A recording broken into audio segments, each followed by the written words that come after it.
오늘은 다니엘서 12장 말씀을 가지고 주님 오시는 그날까지 내가 해야 할 일은 무엇일까, 이러한 말씀을 함께 나누기를 원합니다. 지난주에 오늘 목사님과 함께 대화를 나누는 중에 요즘은 공해와 또 마음 가운데 있는 스트레스성과 또 각종 병균과 질병의 발생으로 10명의 사람 중에서 3명 정도가 바로 암의 그 증상에 병균체가 있다는 그러한 말을 들었습니다. 아니, 그렇다면 우리 교회 성도님들이 한 300명 정도의 성도님들 중에 90명 정도가 암적 증상을 갖고 있다는 생각을 할 때에 이 성도님들을 위해서 기도해야 되고, 또 모든 성도님들은 특별히 건강에 또 조심하고 또 건강을 생각하면서 주님 앞에 다 맡기며 그 마음 가운데 있었던 모든 내용들을 스트레스 받지 않고 생활할 수 있는 우리 교회 성도 되게 하옵소서, 이러한 기도를 지난 한 주간에 또 이렇게 드린 적이 있습니다. 어느 여류 문학가 집사님이 몸에 이상이 생겨서 이제 병원에 가서 검사를 받으셨습니다. 그런데 검사 결과 의사는 암인데 얼마 못 살 것 같습니다, 이러한 말을 합니다. 가족들이 병실 밖에서 듣게 되었습니다. 6개월 정도 이제 남았다는 겁니다. 이분은 신실한 신앙인으로서 아주 침착하고 냉철하게 자기의 삶을 정리하기로 결심을 했습니다. 인간관계에서 섭섭했던 사람들을 찾아가서 다 화해를 하고 기쁜 마음으로 떠날 수 있도록 가지고 있는 재산을 정리하고 자기가 해야 할 일, 모든 일들을 최선을 다해서 이제 마무리하게 되었습니다. 그런데 병세는 나빠지지 않았습니다. 주변 사람들은 다른 병원에 가서 다시 검사를 받고 진찰을 받아보라고 권면을 하게 됩니다. 그래서 다시 진찰을 받아보았는데 결과는 오진이었습니다. 암이 아니라는 겁니다. 주변 사람들이 모여서, 아니 그렇다면 당신 억울하지 않습니까? 돈도 다 쓰고 다 나누어주고 재산도 다 정리하는데 억울하지 않습니까? 그런데 그 자리에서 그분은 말하기를, 저는 지난 6개월 동안 내 인생에 있어서 그렇게 진지하게 산 적이 없습니다. 할 수만 있다면 내 나머지 인생도 그러한 마음을 가지고 살고 싶습니다 라는 심정을 고백했다는 이야기입니다. 주님께서 재림을 약속하셨는데 그 날짜를 왜 비밀로 붙여주셨을까? 하루하루를 마치 종말을 맞이하는 그러한 심정으로 살아가라는, 이 종말론적 삶으로 살아가라는 주님의 의도는 아니시겠습니까?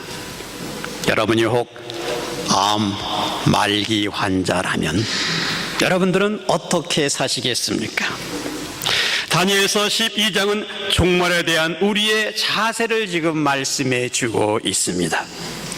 종말을 준비하는 우리들에게 다니엘서 12장은 두 가지의 표현을 이 말씀 속에서 우리에게 제시해주고 있는 그러한 모습을 볼 수가 있는 것입니다. 4절 하반절 말씀 보면 이렇게 말합니다. 4절 보면 다니엘아 마지막 때까지 이 말을 간수하고 라는 말씀을 볼 수가 있고, 또 9절 말씀 보시면 9절 하반절에 이 말은 마지막 때까지 간수하고 봉합할 것임이니라 라고 말씀하고 있는 그 모습을 볼 수가 있습니다. 마지막 때까지라는 단어가 등장하고 있습니다. 또 하나의 단어를 보면은 바로 이 지혜 있는 자라는 단어가 등장하고 있는 그러한 모습을 볼 수가 있습니다. 3절 말씀 보면 지혜 있는 자는 궁창의 빛과 같이 빛날 것이요 라고 말씀하고 있습니다. 10절 말씀 보면 10절 하반절 말씀 보면은 오직 지혜 있는 자는 깨달으니라 라고 말씀하고 있는 이 모습을 볼 수가 있는 것입니다. 다니엘서 12장의 말씀의 교훈을 푸는 아주 중요한 열쇠의 단어는 마지막 때라는 그러한 단어와 지혜 있는 자라는 단어를 우리에게 제공해 주고 있습니다. 다시 말하면 마지막 때를 슬기롭게 준비하는 지혜로운 성도가 되려면 어떻게 살아가야 하는가를 바로 다니엘서 12장은 우리에게 말씀하고 있는 것입니다. 언젠가 다시 오실 주님은 이 세상의 역사를 완성하시고 내 삶을 종결해 가실 주님 앞에서 이 마지막 시간을 정말 슬기롭게 준비하는 사람이 되면 나는 무엇을 해야만 하는가? 첫째로 될 수 있는 많은 사람을 전도해야만 되겠습니다. 마지막 때란 우리의 삶의 결산의 바로 시간들입니다. 우리가 영원한 문턱으로 이제 들어서고 있는 그러한 순간들입니다. 유한한 세상에서의 우리의 삶이 끝나고 영혼의 문턱에 도착하는 그 순간에 가장 중요한 두 가지의 물음은 우리는 어디에서 지금부터 영혼을 보낼 것인가, 그리고 어떻게 그 영혼을 보낼 것인가, 이러한 질문입니다.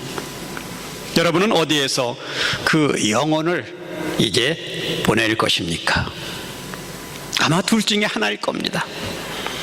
천국이냐 아니면 지옥이냐. 이것은 예수를 믿는 믿음 안에서만 이 사실이 결정되어지고 있습니다. 그렇다면 어떻게 보낼 것입니까? 성경을 보시면 천국과 지옥에서도 부끄러움과 후회함이 있다고 우리에게 제공해 주고 있습니다. 구원받은 하나님의 자녀로서 부끄러운 성도로 주님 앞에 서지 않도록 주님을 사랑하고 헌신하고 복음을 전하고 생명까지 바치는 그러한 사람이 있는가 하면 또한 우리는 별로 의미 없이 형식적인 신앙생활하는 그러한 분들도 있다는 겁니다. 이것은 이 땅에서의 우리의 행동이 다음 세상에서의 우리의 삶의 모습을 결정하게 된다는 것입니다. 1절은 우리에게 이렇게 제공해 주고 있습니다. 그 마지막 때가 가까워지고 있습니다. 그 마지막 때는 고통의 때요 환난의 때가 될 것입니다. 그럼에도 불구하고 주의 백성은 보호를 받습니다 하는 그러한 말씀의 내용이 1절의 말씀의 내용이고, 2절에서는 우리가 부활의 몸으로 주님 앞에서 평가를 받을 때에 영원한 영광에 들어가는 자와 영원히 부끄러워할 자로 나누어질 것입니다. 이것이 바로 2절의 말씀의 내용입니다. 그리고 3절은 특별히 많은 사람들은 옳은 대로 돌아오게 한, 하나님께로 돌아오게 한 사람은 별빛처럼 빛날 것입니다 라는 내용이 바로 3절의 내용인 것을 볼 수가 있는 것입니다. 천국에서의 그 물리적인 빛은 아마 더 이상 존재하지 않을 것입니다. 그러나 이 지상에서의 주님의 영광을, 주님을 위하여 희생하고 헌신한 그러한 사람들은 이제 천국에서 별같이 빛날 것이다 라는 것이 성경의 약속입니다. 천국에 빛나는 사람은 연예인 아닙니다. 정치인도 아닙니다. 예술가도 아닙니다. 경제인도 아닙니다. 성경은 말합니다.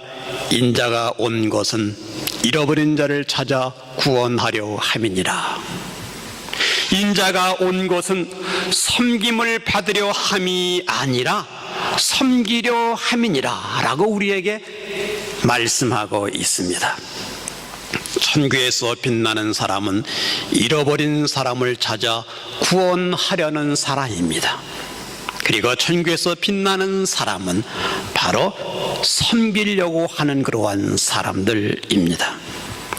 예수님은 공적인 삶의 첫 번째 사역, 갈릴리 바다에서 고기를 잡고 있던 베드로와 안드레를 부르시고 나를 따르라, 내가 너를 사람 낚는 어부가 되게 하리라 라고 말씀하셨습니다.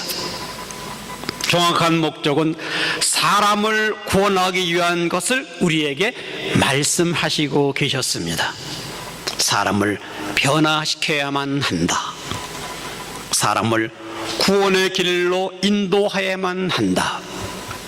예수님은 그렇게 설교하시고 행동하셨고 생의 마지막 장면에서도 십자가에서 말할 수 없는 처절한 고통을 감수하고 참아내는 그 속에서도 주여 당신의 나라에 임하실 때 저를 기억해 주옵소서 회개하던 강도를 향하여 마지막 하시는 말씀은 내가 오늘 나와 함께 낙원에 있으리라.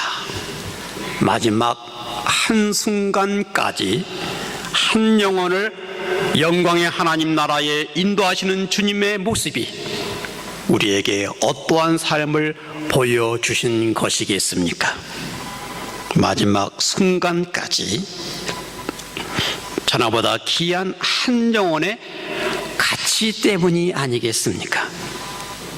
주님이 말씀하신 대로 한 영혼의 가치가 천하보다 더 귀중하다는 의식을 갖는다면 한 사람을 주님 앞으로 인도하는 것은 그 어느 것으로도 비교할 수가 없는 것입니다. 우리가 마지막으로 하는 일은 곧 그리스도의 사랑을 전하는 겁니다. 전도하는 겁니다. 잠언 기자는 말하기를 지혜 있는 자는 사람을 얻느니라 라고 말씀하고 있습니다. 그렇다면 여러분들은 사람을 얻는 사람 삶입니까? 사람을 잃어버리고 있는 그러한 삶의 내용입니까? 참으로 귀한 일은 인간의 영혼을 주님 앞으로 인도하는 사역이 귀한 일입니다. 영국에서 좋은 조건에서 태어나 많은 특권을 누리고 있었던 윌리엄 부스라는 그러한 사람이 어느 한순간에 자기의 삶에 대한 허물을 느끼게 되었습니다. 그리고는 복음 전도를 위하여 자기 생을 이제 바치기로 결심을 하게 됩니다. 그 시대에 열성이 없는 그리스도인들의 모습에 마땅하지 않았던 그의 마음의 상태였습니다. 저렇게밖에 믿을 수가 없는 것일까? 우리의 영혼이 구원받고 우리의 삶이 그리스도 때문에 세워지고 하나님의 영원한 나라를 바라보게 된 것이 참으로 사실이라면 어떻게 저렇게 믿을 수가 있단 말인가? 냉담한 기성사회에 새로운 운동을 일으키기 위하여 그는 구세군, 즉 예수님의 군대를 이제 조직을 합니다. 세상을 구원하는 바로 군대입니다. 전도는 보통 사건이 아닙니다. 전투를 하는 겁니다. 이것은 사단의 수진에 사로잡혀 있는 그 영혼들을 끌어내는 전투입니다. 영혼을 두고 다투고 있는 전투입니다. 그래서 찬송가가 아니라 군대라는 정신으로 찬송을 부르며 출발을 했습니다. 그리고 전도하는 일과 불쌍한 이들을 돕는 일에 전생일을 바쳐서 헌신하는 그러한 거리에 전도자로 나서게 되었습니다. 많은 핍박과 오해를 그 당시에 받았습니다. 그러나 30년이 지난 후부터 영국은 구성원에 대한 깊은 영향력을 느끼기 시작했습니다. 그리고 이 사역 앞에 그 많은 멸시와 수모를 받으면서도 헌신하며 어렵고 불쌍한 가난한 사람들을 도와주었던 윌리엄 부스를 그 당시에 이제 에드워드 6세 왕이 윌리엄 부스를 왕궁으로 초청을 했습니다. 그를 인정하기 위하여 초청을 합니다. 왕은 그를 초청해서 위로하면서 묻기를, 그대는 무슨 야망으로 이러한 일을 시작했습니까? 버킹엄 궁정에서 왕에게 윌리엄 부스는 말하기를, 세상의 많은 사람들은 가지고 있는 그런 야망은 재물입니다. 어떤 사람들의 야망은 명예입니다. 어떤 사람들의 야망은 예술입니다. 그러나 오직 나의 야망은 사람들의 영혼뿐입니다. 천하보다 더 귀한 사람들의 영혼을 주님 앞으로 인도하고 섬기고 베푸는 일이 저의 야망입니다. 여러분, 다시 오실 주님에 대한 신뢰, 주님 앞에 영원롭게 설 그 소망 때문에 우리는 그리스도의 사랑을 나누는 전도의 그 아름다운 삶의 내용과 그리고 헌신, 베풀고 섬기는 그런 삶의 내용, 이러한 삶이 우리의 삶의 내용이 되어야 되지 않겠습니까? 나머지 인생에서 해야 할 일은, 주님 다시 오신다면 그때까지 할 일은 바로 그리스도의 사랑을 나누는 전도하는 일과 섬기는 일뿐입니다. 섬김과 베품으로 전도하는 아름다운 삶이 저와 여러분의 삶 되기를 주님의 이름으로 축복합니다. 주님이 오시는 그날까지 또 우리가 해야 할 일은 둘째로 정결한 삶을 추구하는 겁니다. 전도한다는 것은 선교적 책임을 말하는 것입니다. 정결한 삶을 산다는 것은 우리들의 도덕적인 책임을 바로 말씀하고 있는 것입니다. 우리가 마지막 때까지 무엇을 하느냐도 중요하지만 또 하나의 중요한 것은 무엇이 되느냐, 이것이 중요한 것입니다.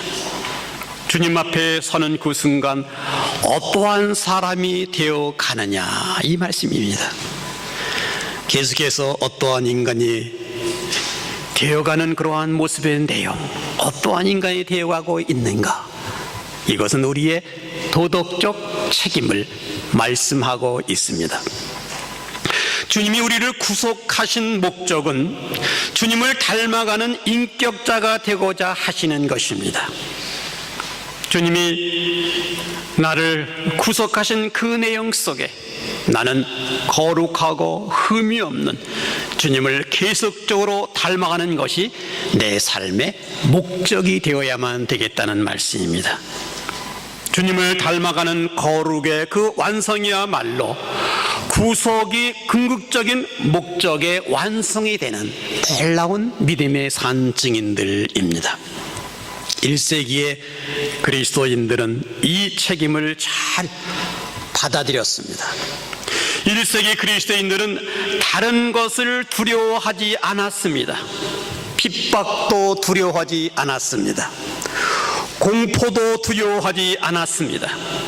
오직 한 가지 그들이 두려워한 것이 있었다면, 주님 다시 오셨을 때에 내가 주님 앞에 설 때 나는 부끄러운 모습으로 서지 않으려고 하는 이 거룩한 두려움이 1세기 그리스도인들에게는 있었습니다.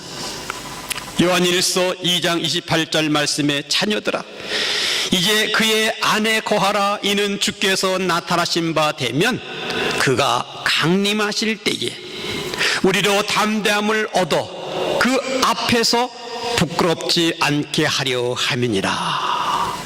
주님 앞에서 부끄럽지 않는 삶의 내용, 주님이 나타나심의 이 사실 하나만 바로 1세기 그리스도인들은 거룩한 두려움을 가지고 있었다는 겁니다. 그래서 끊임없이 주님 마음에 드는 생활, 주님 마음에 드는 그러한 사람이 되어가는 것, 이러한 삶을 살아가는 것, 이 사실 하나만을 바로 중요시했던 것입니다. 그래서 주님을 믿는 그의 그 삶의 내용은 주님을 닮아가는 거룩한 인격의 그 성화를 성취하기 위하여 때때로 고통이라는 그러한 과정을 주님께서는 사용하고 있는 것이 우리의 삶의 현장이 아니겠습니까? 본문은 마지막 때에는 고통이 많아질 것이다 라고 말씀하고 있습니다. 그러나 이 고통은 성도들에게는 하나의 기회입니다. 이 고통을 통하여 내 인격 가운데 주님이 싫어하는 그러한 부분들이 있는 그 내용들, 내 욕심, 내 이심의 부분들이 계속 깨어져 나가고 주님을 온전히 담는 거룩함으로 빚어져 가는 그러한 인격의 작업이야말로 주님의 궁극적인 기대가 되시는 것입니다. 그래서 다니엘서 본문의 말씀 12장 10절은 우리에게 이렇게 말합니다. 많은 사람이 연단을 받아 스스로 정결하게 하며 회개하게 할 것이나 악한 사람은 악을 행하느니 악한 자는 아무것도 깨달지 못하되 오직 지혜 있는 자는 깨달으니라 라고 말씀하고 있습니다. 악인에게도 또 의인에게도 고통은 똑같이 찾아옵니다. 그러나 고통이 올 때에 성도와 악인의 모습을 아주 쉽게 구별할 수가 있습니다. 지혜로운 사람은 고통 속에서 깨달음이 있습니다. 고통을 허용하신 하나님의 이유를 깨닫고 고쳐 나가고 있는 그러한 삶을 갖습니다. 그런데 악인의 특성은 깨달음이 없습니다. 그래서 그들은 고통을 받으면서도 더욱 악해져 갑니다. 더욱 불평하는 사람이 됩니다. 더욱 원망하는 그러한 사람이 됩니다. 더욱 냉담한 사람으로 탈바꿈하고 있다는 겁니다. 그러나 성도들의 다른 점은 내게 고통이 올 때에 이 고통 속에서 이 시대의 고통이든 경제적인 고통이든 인간관계의 고통이든 개인적인 삶의 고통이든 이 고통 속에서 이 고통을 허용하신 하나님의 뜻을 발견하고 그리고 고쳐 나가는 그러한 모습을 우리는 보게 됩니다. 주님, 왜 이려 이것을 허용하셨습니까? 그리고 그 뜻을 발견하면서 자기의 모습을 새롭게 변화시키도록 정결함을 성취해 나가는 하나님의 사람, 바로 우리는 정결함을 성취해 나가고 있는 하나님의 사람들입니다. 성경에서는 마지막 시간이 가까울수록 고통은 더할 것이라고 말씀하고 있습니다. 그러나 고통이 올 때에 기억할 것은 고통은 우리로 하여금 주님을 닮게 하는 놀라운 축복의 기회가 있다는 사실을 믿고 나가시기를 바랍니다. 그래서 우리의 삶을 정결케 하는 아름다운 도덕적인 삶의 내용을 간직하며 걸어갈 수 있는 그러한 모습이 저와 여러분의 모습 되기를 주님의 이름으로 축복합니다. 주님 오시는 그날까지 해야 할 세 번째는 일상생활에서 최선을 다하는 겁니다. 바로 13절 말씀은 우리에게 요청하고 있는 것이 너는 가서 마지막을 기다리라. 이는 내가 평안히 쉬다가 끝날에는 내 몫을 누릴 것임이니라. 너는 가서 라고 있는 그러한 표현은 내 길로 가서 끝날까지, 공동 번역에는 끝까지 충성하라, 끝까지 내 의무를 다하라. 마지막을 그냥 기다리라 라는 그러한 말씀이 아니라 내게 주어진 영역에서 최선을 다하라 라는 그러한 말씀인 것입니다. 복음서에서 나타난 휴거하는 공중 재림하는 그러한 장면을 바로 복음서에서 묘사하기를 밭을 갈다가 이제 휴거합니다. 공중 재림합니다. 맷돌질을 하다가 거기 한 사람이 그냥 공중재림합니다. 들림을 받습니다. 일을 마치고 이제 집에 와서 쉼을 얻고 잠을 자다가 거기서 예수 그리스도를 믿는 사람들은 공중으로 휴거되는 그러한 장면이 바로 복음서에서 우리에게 말씀해 주고 있다는 사실입니다. 평범한 일상생활 속 그 삶의 현장을 우리에게 그대로 말씀하고 있는 그러한 모습을 보게 됩니다. 내게 주신 삶의 자리에서 최선을 다하면서 주님 오시는 그날 필림받는 이 놀라운 역사하심, 이것이 곧 성경의 말씀인 것을 볼 수가 있습니다. 이 성경은 우리에게 말하기를 깨어라 라는 말씀, 항상 영적으로 깨어 있어라 라고 우리에게 말씀하고 있는 겁니다. 그렇다면 주님께서 내게 주신 생활의 환경에서 얼마만큼 최선을 다하여 하나님 앞에 영광을 돌리며 여러분은 살고 계십니까? 주님께서 많은 삶의 기회를 주셨지만 우리는 자주자주 주님을 실망시키는 그러한 모습인 혹 아닙니까? 그러나 주님께서 내게 주신 삶의 마지막 기회 앞에 나는 어떠한 모습으로 설 것인가? 이것이 마지막 도전입니다. 11절 말씀 보면 이러한 말씀이 있습니다. 거기에 숫자가 등장하고 있는 그러한 모습을 볼 수가 있는 것입니다. 1290이라는 숫자가 등장하고 있고 12절 말씀에는 1335일이라는 날짜가 등장하고 있습니다. 성경학자들은 여러 가지 의견을 내세우고 있습니다만 일반적으로 3년 반, 1260일, 3대 반, 이것은 언제나 환란을 상징하고 있는 기간입니다. 신구약 중간기 시대에 이스라엘 백성들이 시리아에게 짓밟혔던 3년간의 기간은 언제나 하나님이 주시는 바로 시련의 때이었던 것을 보게 됩니다. 한 성장학자는 이 장면을 표현하기를 주님은 내게 또 한 번의 기회를 주시고 그 많은 환난 이후에 다시 기회를 주시면서 기다려 주심은 우리의 최선을 보시기 위함이라고 우리에게 표현해 주고 있는 그러한 모습을 볼 수가 있는 것입니다. 주님 앞에 서는 날 최선을 다한 마지막 작품을 들고 설 수 있도록 아직도 주님은 우리를 기다리고 계십니다. 주님은 이렇게 말씀하십니다. 너는 가라. 그리고 마지막까지 최선을 다해라. 열정적으로 표대를 향하여 꿈과 비전을 가슴에 품고 최선을 다하라. 더 위대한 목표를 향하여 성실하게 규칙적으로 시간을 모든 것을 다 바치면서 살아가는 그러한 인생길을 우리에게 요청하고 있는 그러한 모습을 볼 수가 있는 것입니다. 마지막 날 주님으로부터 이러한 질문을 우리는 받을 것입니다. 이 세상에서 그리스도의 사랑을 가지고 주위에 있는 사람들에게 전도하고 삶을 나누며 살고 내적으로는 정결케 정직한 영으로 살아가고 있으며 그리고 주어진 일에 최선을 다하는 그러한 삶을 살았는가? 이렇게 질문할 것입니다. 여러분들은 주님께서 이렇게 물으신다면 어떻게 대답하시겠습니까?